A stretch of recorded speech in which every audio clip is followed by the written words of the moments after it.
Kátia Fonseca é jornalista, atriz e nasceu com nanismo. Ela mostra no Histórias de Vida de hoje que tamanho não é documento e mostra mais, que a arte pode salvar vidas.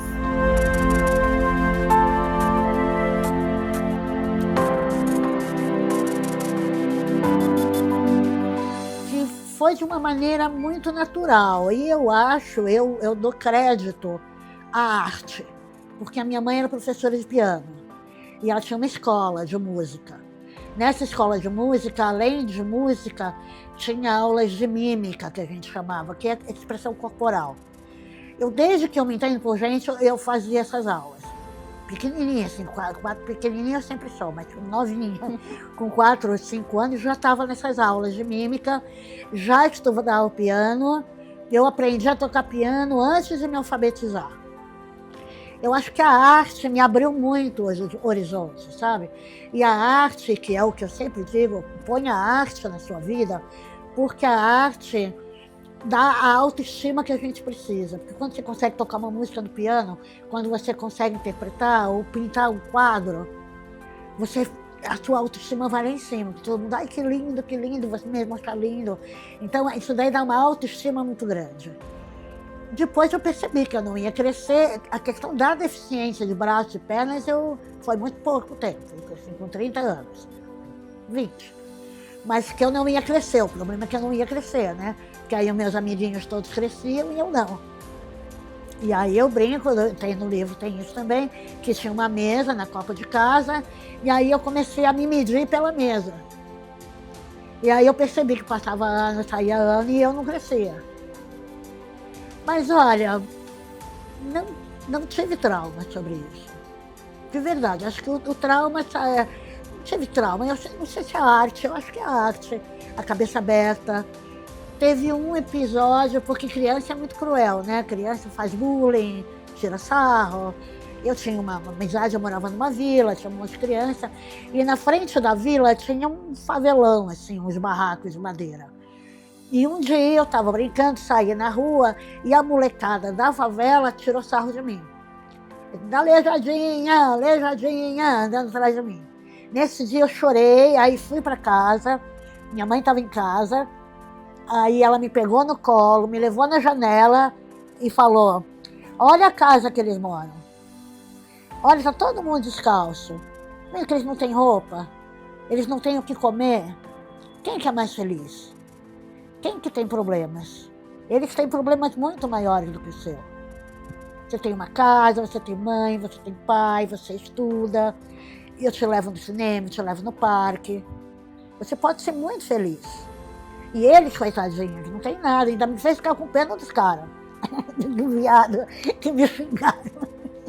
E aí eu fui parando de chorar, fui entendendo, não sei que idade eu tinha, mas talvez uns 7 ou 8, não era tão nova.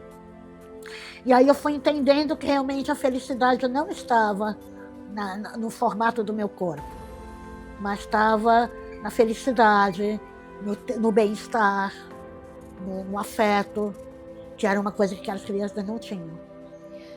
Foi aí que surgiu, então, essa vontade de desbravar o mundo. Sim. Mesmo, assim, Sim. Enfrentar o nanismo. Sim. E enfrentar o mundo. Numa época que nem se falava isso. Exatamente. Numa época em que os pais escondiam as crianças, né? Então também eu devo muito à minha mãe, a luz que minha mãe teve. E acho que essa luz que minha mãe teve também é por causa da arte. A arte abre a mente. Porque ela também nunca tinha convivido com ninguém com deficiência. Foi tudo intuitivo dela. Essa coisa de me botar para tocar piano antes de me alfabetizar foi totalmente intuitivo. Eu acho que foi importantíssimo. E isso é uma coisa que minha mãe sempre reforçou, me levava em festas infantis, me pôs numa escola regular, não numa escola para crianças com deficiência. Bom, só o fato de eu estar no curso de mímica, que todo ano fazia uma apresentação pública no final do ano. E eu me apresentava. E tinha o que a gente chamava de bandinha, que ela odiava falar bandinha, era orquestra, minha orquestra. E eu tocava na bandinha, e a gente se apresentava no público. Então eu me apresento para o público desde muito nova. Então, essa coisa do contato com o público, do aparecer, do deixar ser vista, isso sempre. Nunca ninguém me perguntou se eu queria ou não queria. Vai lá e toca e faz. E eu ia, tocava e fazia. A gente costuma dizer que o preconceito vem do olhar do outro, né? Porque se eu tenho alguém que me olha de maneira normal e brinca comigo e fala comigo, e por que eu vou ter vergonha ou vou ficar triste porque eu tenho um corpo diferente se você me trata igual? Agora, se você vem, começa a me regular, me olhar, porque tem várias reações, né? Tem gente que tem medo, tem gente que tem pena, tem gente que dá risada. Então, a humanidade é diversa e não quero ser drástica, mas é podre, né? As pessoas são cruéis, não tem jeito. Mas eu acredito, apesar de ter consciência dessa podridão da humanidade que mata, que rouba, que tira sarro, para mim está tudo no mesmo, é falta de caráter, falta de humanidade. Eu acho que se essas pessoas tiverem informações corretas, conviverem com pessoas e conhecerem as deficiências, acaba sendo uma coisa natural, entendeu? Então, foi aí que veio o desejo, então, de escrever o Na Medida do Impossível? Isso, foi justamente para contar a minha história e contar que eu sou exatamente igual a você. Que eu sou exatamente igual a 90% da população. Vamos deixar os 10% para quem é certo, né? 90% eu fiz de tudo, eu tive uma adolescência, uma juventude totalmente transviada. Então eu entrei nessa onda e saí ilesa, porque trabalhei, tenho minha vida, tenho casa própria, tudo às minhas custas. Minha mãe não me deixou nada, minha mãe não tinha casa, não tinha carro, não tinha nada. Quando ela morreu, eu fiquei sem nada e eu mesma me ergui.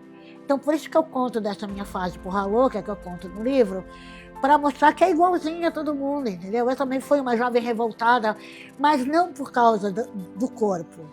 Revoltada com a guerra do Vietnã, revoltada com a criança que passa fome, com o índio que não é respeitado, entendeu? Revoltada de não poder falar palavrão, já sair pela rua, como qualquer adolescente, qualquer jovem. Outro ponto importante na vida de Kátia foram as amizades. Eu dou muito crédito às pessoas que eu encontrei. Eu tenho amigas que eu conheci no 4º ano primário, que hoje em dia ninguém sabe o que é primário, mas seria o 1º grau, e que são amigas até hoje. Eu estou com 69 anos, são 50 anos de amizade, que é assim como irmã. E claro que não é grudado o tempo todo, teve anos que a gente se afastou, depois se encontrou, se afastou. Eu tenho pelo menos 3 amigas de 50 anos atrás. E aí quando elas me admiram, gostam muito de mim, quando elas me elogiam, eu digo, eu só sou assim por causa de vocês, porque eu encontrei amigas como vocês, que não tiveram preconceito, que me ajudavam, porque eu sempre precisei de ajuda para ir no banheiro, ajuda para tomar banho, e elas sempre me ajudaram em tudo. Então eu falei, eu não seria a pessoa que eu sou se eu não tivesse encontrado pessoas como você. E é uma mão dupla, sabe? Porque elas voltam para mim e dizem, eu não faria isso por qualquer um, eu só faço isso porque você é muito legal. Então é isso, eu acho que tudo resume na transparência, na honestidade, no afeto, na relação de afeto. Então tudo é possível quando você tem esse trânsito livre de afeto e de falar as coisas que tem que não ficar com subentendidos, com outros, né? Porque a amizade, assim, você não fala tudo, só fala um pouco. Então acho que essa transparência, essa abertura, ela proporciona grandes amizades e eu não seria nada sem os meus amigos. Formada em jornalismo, Kátia pôde vivenciar as mesmas labutas que qualquer outro foca. Você fez carreira em um importante jornal aqui de Campinas, né, no Correio. Isso. Você ficou 30 anos lá. Então, esse é um ponto também, porque muitas vezes a pessoa com deficiência, ela não consegue. Bom, não consegue. Né? Muitas vezes ela nem consegue a primeira oportunidade. Verdade, é verdade. Né? E você conseguiu e ainda fez carreira. Então, esse tudo que eu falo também se refere, por exemplo, à parte de artes, que foi muito bem passada para você ali, né, na fase maternal, né? Autoestima. Então, isso tudo você soube encarar de uma forma muito leve, né? E eu não sei Eu vou até fazer uma brincadeira com você. Você soube encarar tudo isso de uma forma muito grandiosa. Obrigada. E tudo tem raiz nas relações humanas. Esse emprego do jornal do Correio Popular que eu arrumei aqui em Campinas, quem me trouxe, quem me deu essa vaga foi um colega de classe de jornalismo, era meu colega, conheci no primeiro ano, e a gente ficou grudado, ele me adorou, eu adorei ele, eu fui apaixonado por ele há muito tempo, mas aí não deu certo, né? Ficou meio no platônico, mas nós fizemos uma amizade que virou família. Comecei a frequentar a casa dele, a família dele, Natal e Ano Novo passava com a família dele, e ele me adotou totalmente, eu adotei ele, e ele foi, eu arrumei um emprego aqui logo depois que a minha mãe morreu. Então a minha mãe morreu, uma outra amiga me arrumou um emprego em registro no Vale do Ribeira, no jornal Vale. Foi o primeiro emprego de jornalista que eu tive. Eu já tinha feito algumas matérias freelas, mas emprego fui para registro. E aí eu em registro e o João super preocupado comigo, porque eu não me dava bem com meus irmãos, eu estava praticamente com os amigos. Só os amigos me apoiaram. E aí ele surgiu uma vaga aqui no Caderno C, eu já era atriz, e ele convenceu a chefia do Caderno C. Eu lembro, ele falou para mim que o pessoal, os chefes, perguntaram se ele se responsabilizaria pela minha competência.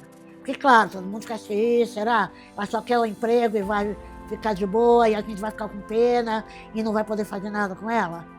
Será que ela vai ser uma boa funcionária? Aí o João disse que se responsabilizava por mim. Aí ele me trouxe, depois da primeira matéria que eu fiz, eles me mandaram para a rua, lá para Nhumas, que estava o Zé Mineiro e Marciano. Zé Mineiro e Marciano, o nome? Acho que é. João Mineiro e Marciano. João Mineiro, que eu nunca tinha ouvido falar na vida. Porque eu não gosto de sertanejo, não gosto de música raiz. Aí eu fui para lá e falei, cacete, e a chefia, eu querendo mostrar serviço, né? Falei, não posso nem perguntar quem é João Mineiro e Marciano. E foi, Maurício, estão aí, tem que ir lá, vai lá, faz uma entrevista. Eu desse tamanho, com um bloquinho, que não sei nem gravador, cheio de gente. Aí eu fiquei assim, olhando, aí eu falei, cacete, quem é o João Mineiro, quem é o Marciano? Aí eu fui me escorando, fiquei pertinho, aí eu comecei a escutar as entrevistas, e aí eu descobri quem era um, quem era outro. Aí eu entrei, fiz a entrevista, e assim, tem um caso muito engraçado, eu não conto tanto nesse livro, talvez até que eu escreva outro, com histórias muito engraçadas de jornalismo, que eu não ficava na redação, eu ia pra rua. Eu fiz matéria sobre o What's os Gays aqui em Campinas. Os gays me adoram, né? Era super bem recebida. Fiz matéria sobre prostituição, eu fui lá no Fazendinha e passei uma noite lá no Fazendinha para ver os caras que pegavam as minas, para onde queria, para onde que não ia. Então eu fui para a rua, eu ia para a rua. Então foi uma coisa assim que é porque o João se responsabilizou por mim, entendeu? Porque é muito difícil bater na porta, oi, me dá um emprego? Eles vão olhar para mim de cima a baixo, mas você? Mas você tem alguém? E aí foi assim, que aí uma coisa puxa a outra, né? O João me deu um emprego, eu comecei a ficar conhecida em Campinas, fiz matérias, modéstia à parte, ótimas, matérias de capa. Entre pautas e cultura, Kátia também pôde se deliciar com as artes cênicas. Eu fiz teste para trabalhar com Antunes Filho, em São Paulo. O Antunes, um dos melhores diretores do Brasil, que fez Macunaíma na década de 80, foi um estouro, um cara genial. E aí, em 1983, eu estava formada em jornalismo, eu queria sair de Santos, e aí abri o teste para trabalhar com Antunes em teatro, eu fui lá e eu passei no teste. Aí minha mãe alugou um apartamento em São Paulo e eu fui morar em São Paulo, sozinha. Ela ia 3 vezes por semana para deixar comida e tal. Foi bárbaro, adorei morar sozinha. Aí fiz 1000 amigos, a rua inteira amiga, né? E aí eu trabalhei com Antunes 9 meses. Aprendi muito, muito, muito. Foi uma baita escola de teatro. Era o dia inteiro, era uma imersão. A gente começava às 7 da manhã e saía às 6 da tarde. Almoçava lá, ficava lá. Tinha aulas de equilíbrio, exercícios físicos, história da arte, música. Foi uma escola. Aí ele acabou me mandando embora, que essa era a fama do Antunes, né? Ele mandava todo mundo embora. ele ficava com muita gente, depois ia filtrando. E aí, no final das contas, eu fui embora, mas o que eu aprendi valeu para a vida toda. E aí eu me senti artista. Aí eu vim para Campinas, aí eu trabalhei no teatro com o Adolfo Mazzarini, que era programador de programação do Sesc, diretor de programação do Sesc. E com ele eu fiz 3 peças, atuando. E fiz uma peça com o Cacá Carvalho, que foi maravilhoso também. O Sesc promoveu uma oficina com o Cacá, uma oficina de 15 dias, e no final da oficina teve uma apresentação pública, que foi também uma experiência maravilhosa, que eu aprendi muito, e aí me apresentei, fui muito elogiada. E a gente fundou uma ONG aqui em Campinas, em 1997, chamada CVI Campinas, Centro de Vida Independente, onde a gente deu palestras. Nós demos palestras para os seguranças do Shopping Dom Pedro, quando ele estava construindo, e aí eles nos chamaram para adaptar, para capacitar os seguranças como tratar as pessoas com deficiência, como ajudar as pessoas com deficiência, cegos, paraplégicos, autistas. E então a gente fazia essa capacitação e também fazia um trabalho junto das pessoas com deficiência, que chamava troca de pares, aconselhamento entre pares, que era para conversar, porque eu pego uma pessoa que está numa fase, a gente nem dizia que era uma pessoa deprimida. Ela está numa fase deprimida, aí ela tem uma deficiência parecida com a minha, aí eu vou lá conversar com ela para ela me ver que eu estou bem, que eu estou feliz, que eu consegui um monte de coisa. Aí o meu exemplo pode trazê-la a acreditar na vida. Então era muito bonito esse trabalho. Essa ONG foi de 97 até 2010, 2012. Depois cada um tomou um rumo, falta de dinheiro, sempre é outro problema. Elis Regina dizia em uma música, que ela falava assim, viver é melhor que sonhar. Aham, é verdade. Você, apesar de saber que viver é melhor que sonhar, você fez as duas coisas, né? É. E tem aquela outra que agora eu lembrei, os sonhos não envelhecem, né? Sim. Então eu continuo sonhando.